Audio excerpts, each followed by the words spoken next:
no Evangelho de Mateus, capítulo 24. Evangelho de Mateus, capítulo 24. E o tema da mensagem de hoje é: ainda não é o fim. Ainda não é o fim. E eu escolhi este tema com base no texto, obviamente, mas em todo o momento que nós estamos a passar, todo o momento que a humanidade foi confrontada e se vê de braços com toda esta situação do Covid-19. Então eu gostaria de convidar a ler o texto de Mateus 24. Vamos ler do versículo 1 ao versículo 14. A tradução que eu estou a usar é a Almeida Revista e Atualizada.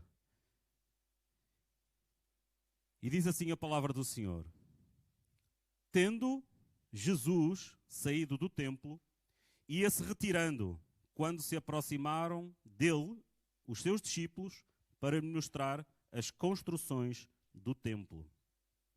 Ele, porém, lhes disse: Não vedes tudo isto? Em verdade vos digo que não ficará aqui pedra sobre pedra que não seja derribada. Versículo 3. No Monte das Oliveiras achava-se Jesus assentado, quando se aproximaram dele os discípulos, em particular, e lhe pediram: Diz-nos quando sucederão estas coisas e que sinal haverá da tua vinda e da consumação do século. E ele lhe respondeu: Vede que ninguém vos engane, porque muitos virão em meu nome, dizendo: Eu sou o Cristo, e enganarão a muitos. E certamente ouvireis falar de guerras e rumores de guerras. Vede, não vos assusteis, porque é necessário que assim aconteça.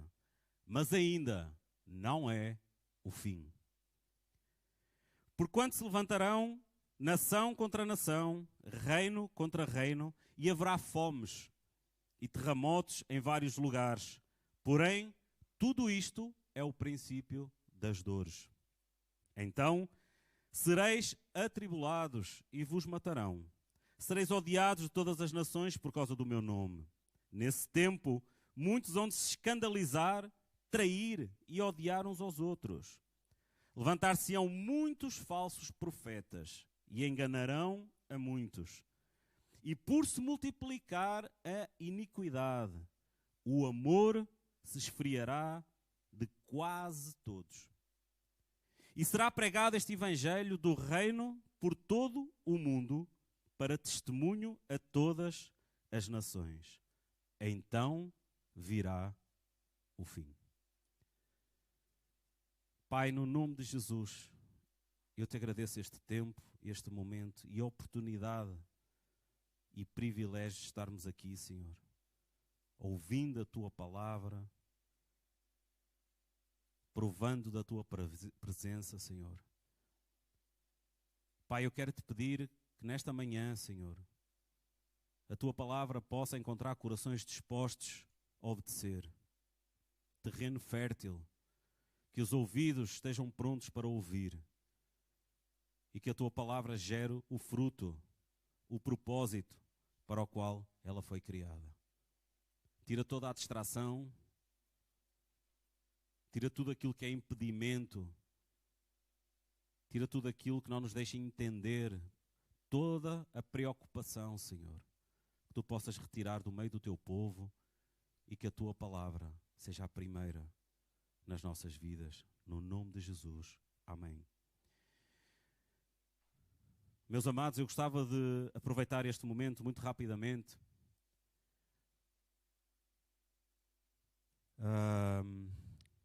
para, e não posso deixar de passar esta oportunidade de estar aqui, de saudar de uma forma geral, não vou entrar aqui em detalhes, mas de uma forma geral, todos aqueles que têm estado nesta linha da frente, neste combate a esta pandemia, que assolou não apenas a nossa nação, não apenas a Europa, mas assolou e continua a assolar o mundo todo. Desde os agentes da saúde, da segurança, da higiene, todos aqueles estão diretamente envolvidos.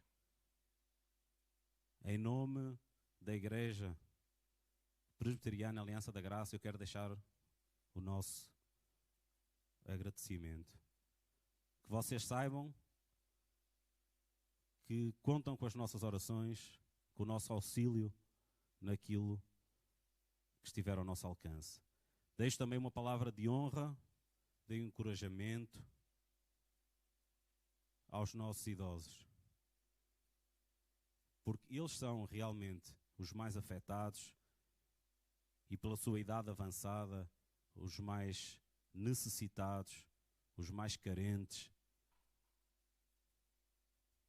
E no nome de Jesus eu oro para que eles possam não desfalecer, que eles possam encontrar a Cristo e que eles possam encontrar coragem em meio a toda esta tribulação.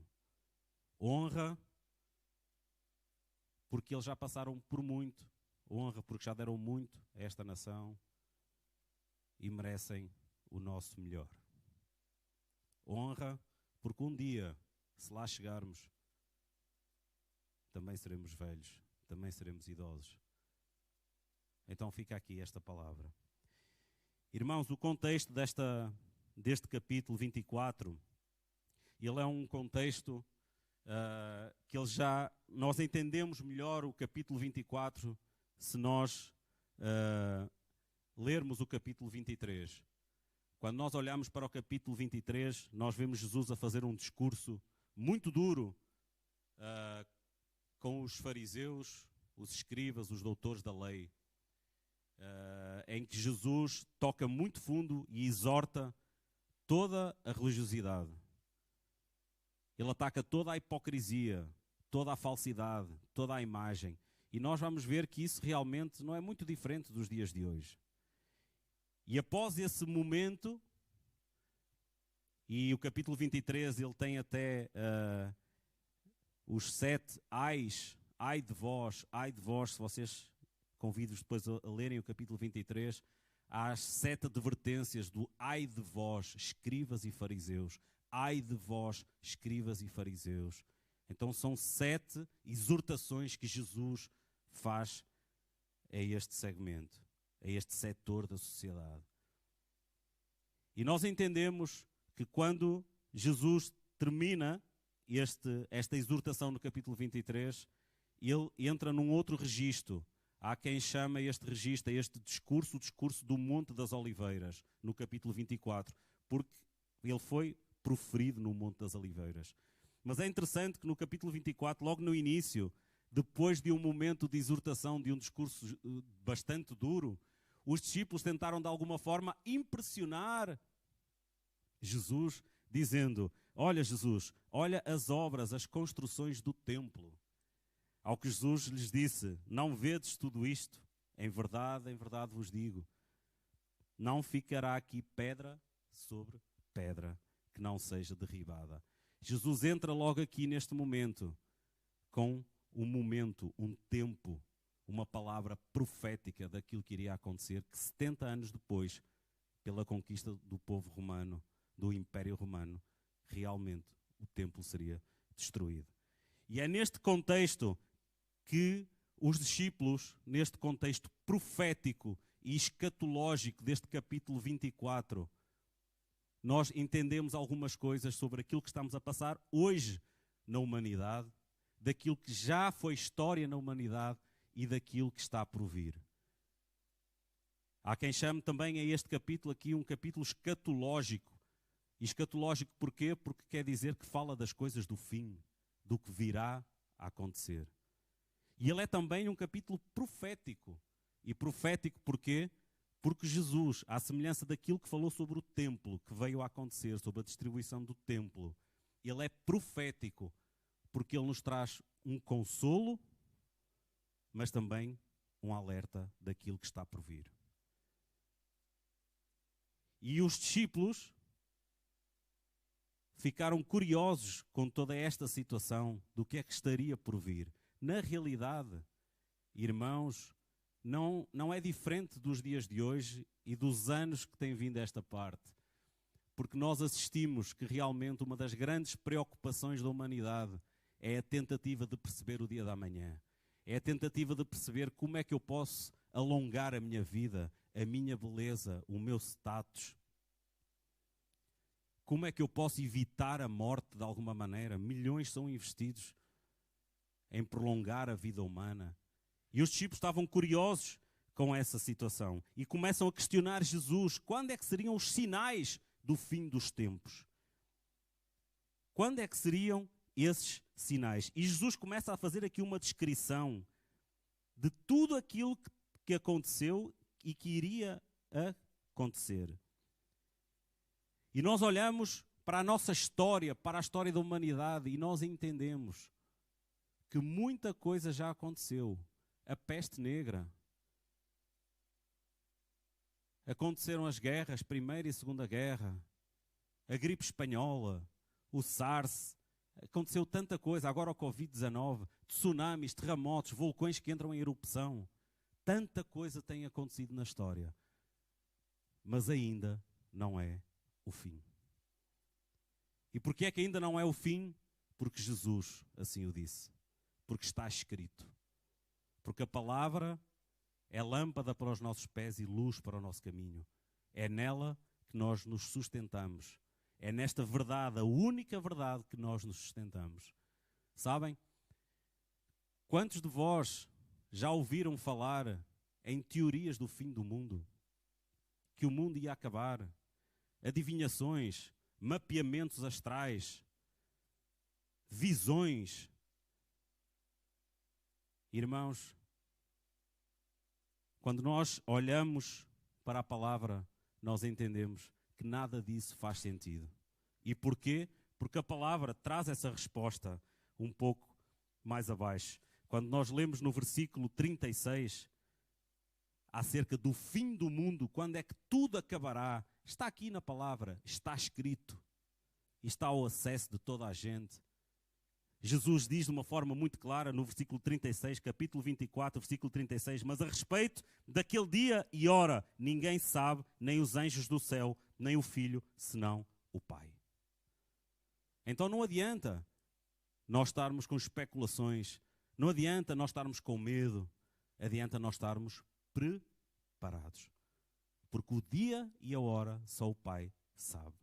E da mesma forma que outras pestes passaram, que sinalizam, segundo o texto, o início das dores. Não o fim, mas o início das dores. Nós temos que estar preparados.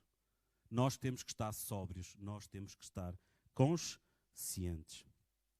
Uma das coisas, uma das frases que mais se ouve, quando eu falo com algumas pessoas acerca deste momento que nós estamos a passar, deste Covid-19, desta pandemia, de tudo isto que aconteceu, uma das frases mais comuns é a seguinte: nós, e entenda-se nós, a humanidade, o mundo, não estávamos preparados para uma situação destas. E eu concordo. É realmente verdade que nós não estávamos, o mundo não estava preparado. E eu creio que há algumas lições, e eu gostaria de vos deixar aqui 3 lições, que, a meu ver, nós podemos tirar de tudo isto que nós estamos a viver. E porquê, irmãos? Porque pegando naquilo que eu estava a falar, se, segundo aquilo que Jesus falou, este momento faz parte do início, ainda não é o fim, mas faz parte do início das dores, até que venha o fim, nós sabemos que o Covid-19 vai passar. Ele vai passar, mas outras virão. E se nós não aprendemos nada com estes momentos, nós não vamos ter algo para passar à geração seguinte. Nós não vamos preparar a geração seguinte. Nos perdemos nos medos, nos temores, e isso é algo que não nos vai levar a um lugar mais profundo em Deus. A primeira lição que eu gostaria de deixar para a igreja e para tu e para ti que me estás a ouvir neste momento é que, segundo este texto e segundo esta crise que nós estamos a passar aqui, nós vemos a soberania de Deus. A primeira lição deste momento, desta pandemia, é que nós temos que entender de uma vez por todas que o nosso Deus é um Deus soberano. Quando te perguntam aonde está Deus no meio disto tudo, Deus está no lugar onde sempre esteve. Deus está sentado no trono, governando o mundo. Deus não é apanhado de surpresa. O Covid-19 não apanhou Deus de surpresa, nem nenhuma das outras crises e guerras passadas e guerras e crises que virão. Deus governa do alto do seu trono, governa o mundo. Não há nenhum detalhe, nenhum sequer, que escape ao controle de Deus. E essa é a nossa segurança, essa é a nossa certeza. Salmos 103:19 diz o seguinte: o Senhor estabeleceu o seu trono nos céus e como rei domina sobre tudo o que existe. O Senhor estabeleceu o seu trono nos céus e como rei domina sobre tudo o que existe. Que coisa maravilhosa, que segurança esta. A ideia de um Deus soberano que controla, que governa a vida das pessoas é um dos atributos de Deus que mais resistência cria na humanidade. Por isso a humanidade está como está. Por isso o homem, na sua globalidade, está como está. Por isso os princípios e os valores estão todos invertidos, estão todos trocados. Porque criou-se a ideia de uma liberdade, de uma pseudo-liberdade, de uma pseudo-vontade, de uma pseudo-propriedade. Eu sou dono de mim mesmo. E a Bíblia nos ensina quem somos nós que podemos acrescentar alguma coisa à nossa vida. Quem somos nós? Então há uma resistência muito forte para aqueles que não creem quando ouvem falar que Deus é um Deus soberano, que governa, que controla todos os detalhes da tua vida. Tudo. Tudo. Ele sabe o teu antes, o teu agora e o teu depois. E Ele sempre existiu. Ele é o mesmo ontem, hoje e amanhã. Então fica com esta lição nesta crise que estamos a passar. O nosso Deus é um Deus soberano e governa sobre tudo e nada escapa ao seu controle. Ele não pode, não é apanhado de surpresa. Amém? A segunda lição que nós entendemos deste momento é o homem e o sistema. E quando nós perguntamos, e há pessoas que perguntam, mas onde está Deus no meio disto tudo? Se nós realmente aprendermos a lição acerca do homem, da humanidade e do sistema onde ela vive, a pergunta fica ao contrário. A pergunta não é aonde está Deus, porque Deus está no lugar que sempre esteve. Deus reina e governa no seu trono. Mas a pergunta é, onde estás tu, ó homem? O que é que tu tens feito com a tua vida? Por onde tu tens andado? Quem tem dirigido os teus passos? Essa é a pergunta correta. Porque é muito fácil nós nos virarmos contra Deus quando nunca ligamos a Deus. Nunca quisemos saber. É muito fácil quando as coisas correm mal e nós arranjamos alguém a quem culpar. Mas no decorrer da nossa vida, ao longo dos anos, e se cada um de nós fizer uma reflexão, e tu que estás a ouvir esta mensagem fizeres uma reflexão, o que é que tu tens feito diante de Deus? Quanto é que tu tens te preocupado? Quanto é que tu tens estado na presença de Deus, procurado conhecer a Deus? Essa é a pergunta que deve ser feita. Há realmente, quando nós entendemos esta lição do homem e o seu sistema, nós temos que entender o que é que está a acontecer na humanidade. Irmãos, esta crise do Covid-19, ela vem pôr a nu uma crise que já existia há muito tempo, que é uma crise de valores e de princípios. Há uma inversão total e absoluta daquilo que são os princípios que Deus nos instruiu desde o início dos tempos. Sabem? O dinheiro, ele tem substituído o amor. O interesse tem substituído as relações. O trabalho tem substituído a família. O eu substituiu o nós. E a ausência tem substituído a presença. O homem voltou-se para si próprio. Ao longo destes anos, o homem voltou-se para si próprio. O homem se empoderou. Nós, se virmos o top de vendas nas livrarias, nós vemos que os livros são de autoajuda. Eu tenho o poder está em mim. Eu posso fazer acontecer. Irmãos, que podemos nós diante de um momento como este? Esta é a lição que o Covid-19 nos está a trazer. Que podemos nós, fechados em casa, obrigados a estar em casa, aconselhados, infectados, vítimas de um micro-organismo silencioso, praticamente oculto, que para a humanidade por completo. Quem somos nós? Nós, até dia 24 de março, mais ou menos, corríamos desenfreados contra o tempo. Éramos escravos do tempo, das nossas agendas, dos nossos afazeres.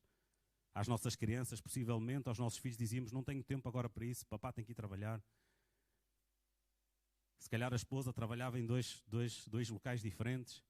Todos tínhamos os nossos afazeres. E de um momento para o outro, nós somos obrigados a fazer reflexões. E quando falamos em tempo, eu me recordo de uma certa altura que eu falei de Jesus para um rapaz, já há 30 e poucos anos, e já foi há bastante tempo. E isso marcou-me tanto que até hoje ainda me lembro dessa situação. E eu perguntava-lhe se ele acreditava que Deus existia e que tinha um plano e um propósito para a vida dele. Ao que ele me respondeu: Deus, não tenho tempo para pensar nisso. E agora, mais do que nunca, eu me lembro desse momento. Nós achamos-nos senhores do tempo. Achamos que podemos controlar o tempo.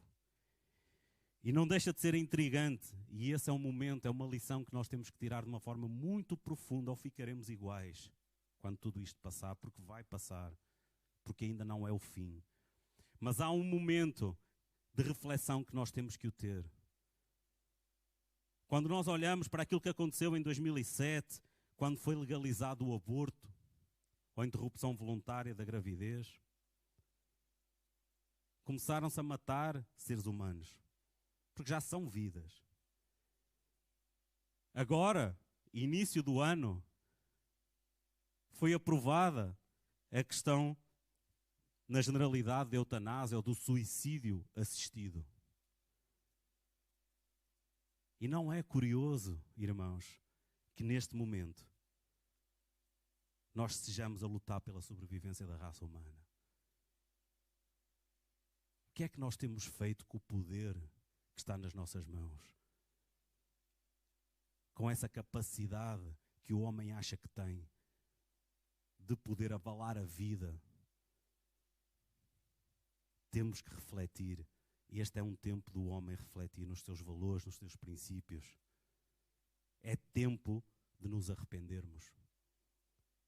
É tempo de nós olharmos para a vida que temos levado e nos arrependermos. Arrependimento quer dizer isso mesmo.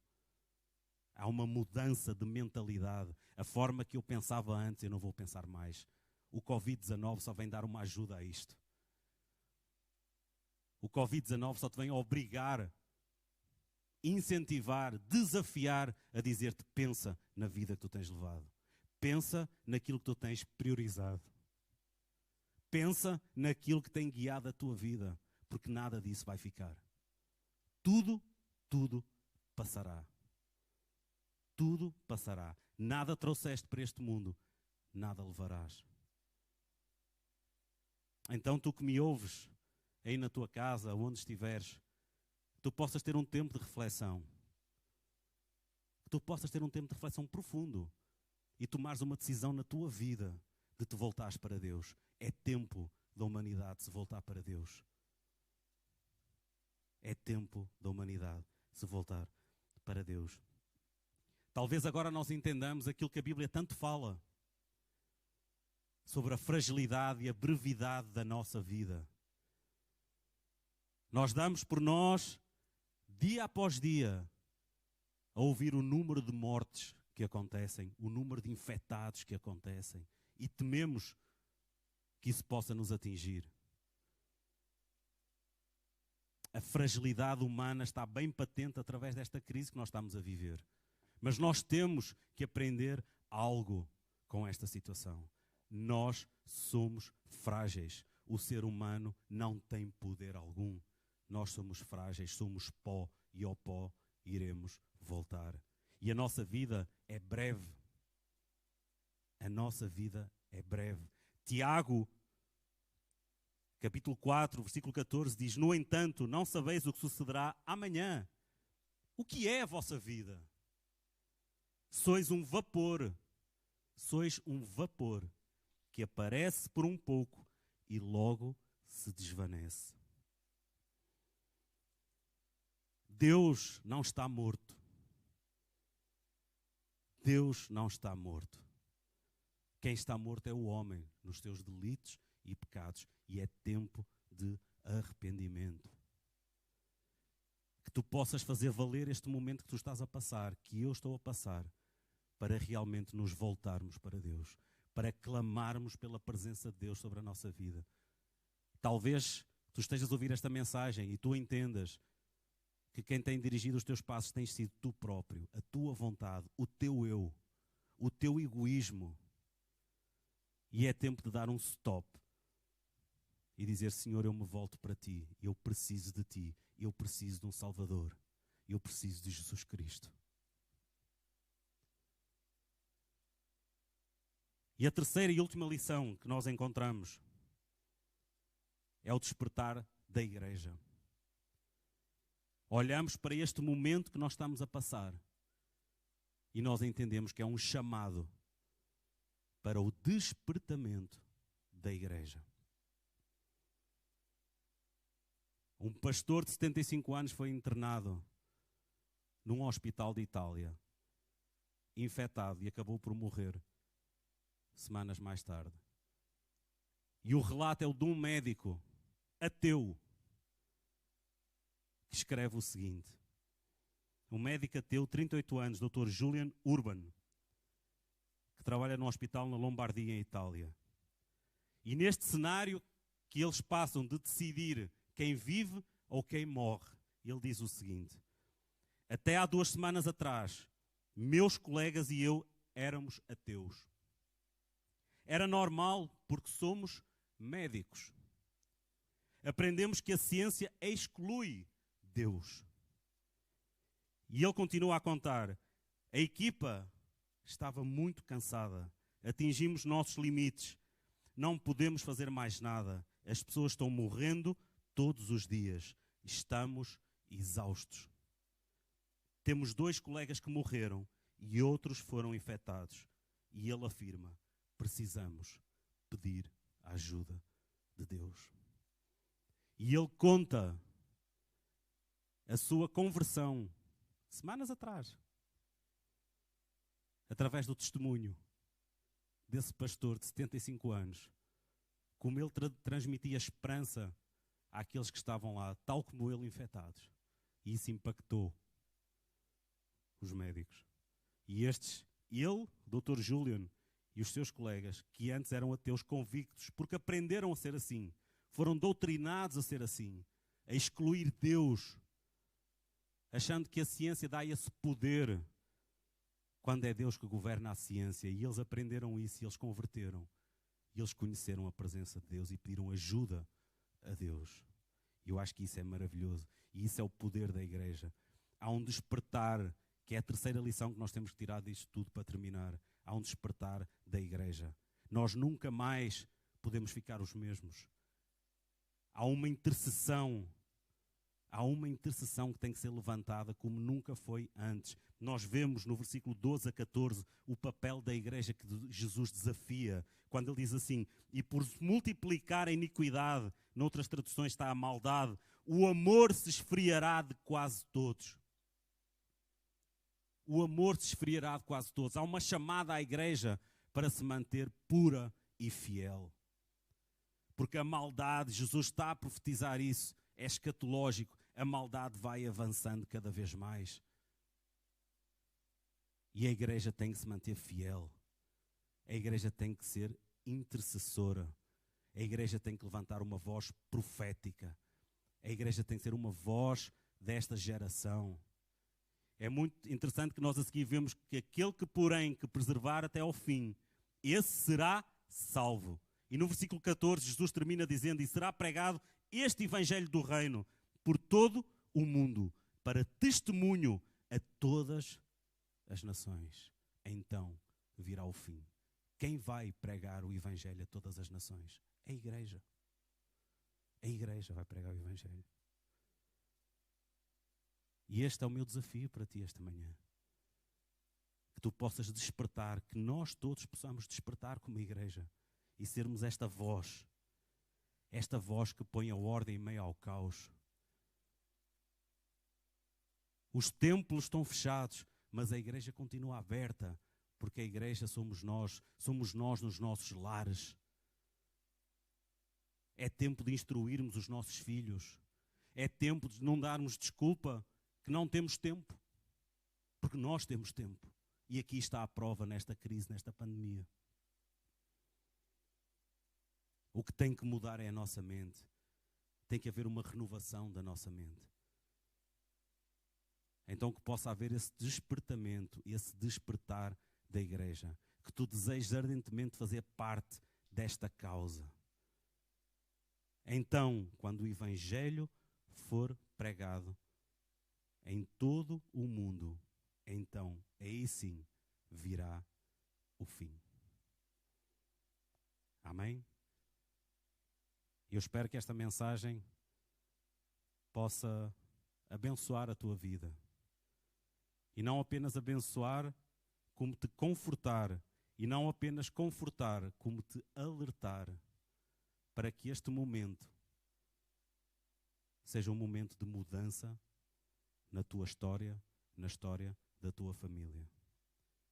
Eu quero falar hoje para ti que estás a ouvir esta mensagem e que tens andado fora dos propósitos de Deus. Talvez até ouvires esta mensagem,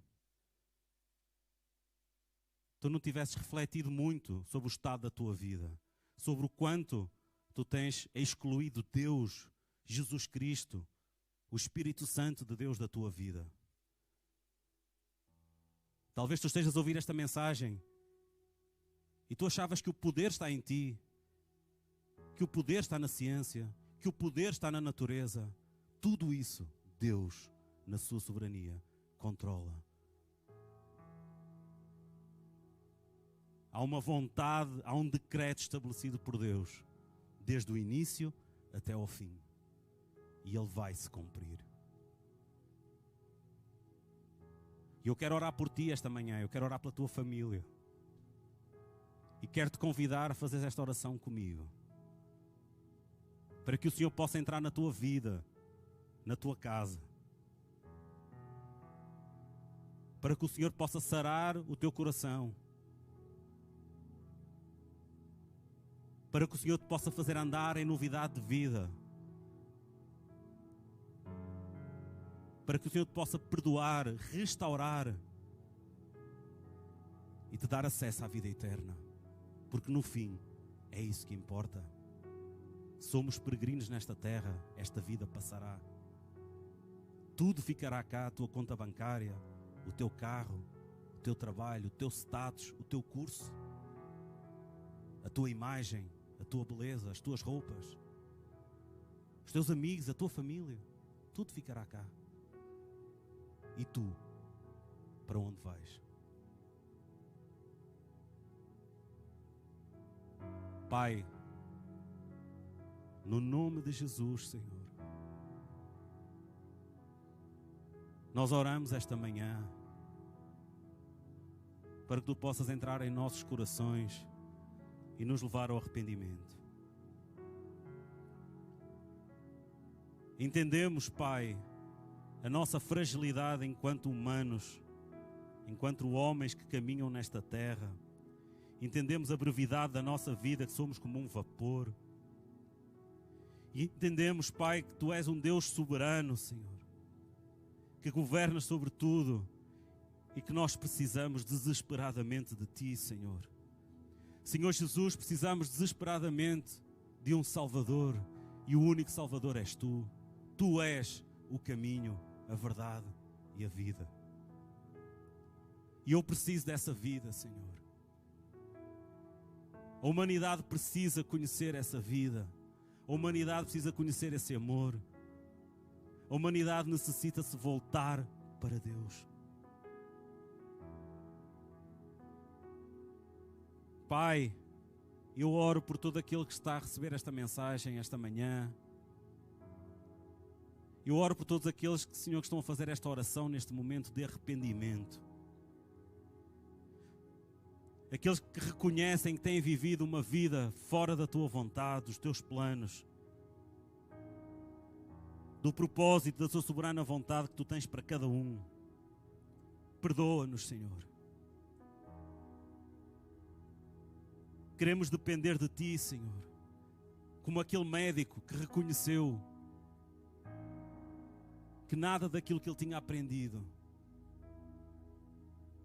era o correto num momento de tamanho desespero como este que se está a viver. E por fim ele disse: eu preciso da ajuda de Deus. Talvez tu estejas aqui hoje a ouvir esta mensagem e com o mesmo sentimento. Eu preciso da ajuda de Deus. Mas deixa-me te dizer que Deus não apenas quer te dar ajuda, Ele quer a tua vida, porque Ele tem o melhor para ti. Amém? Que Deus nosso Pai nos abençoe, nos guarda e nos proteja. Aleluia. Aleluia. E eu termino desejando que depois de tudo isto, porque ainda não é o fim, porque vai passar, tu e a tua família possam servir ao Senhor e nada mais ficará igual na tua história. Amém? Que a graça do nosso Senhor Jesus Cristo, o amor de Deus o Pai e as consolações do Espírito estejam sobre ti, sobre a tua família, sobre a tua casa, desde agora e para sempre. Que o Senhor vos abençoe e até para a semana. Amém?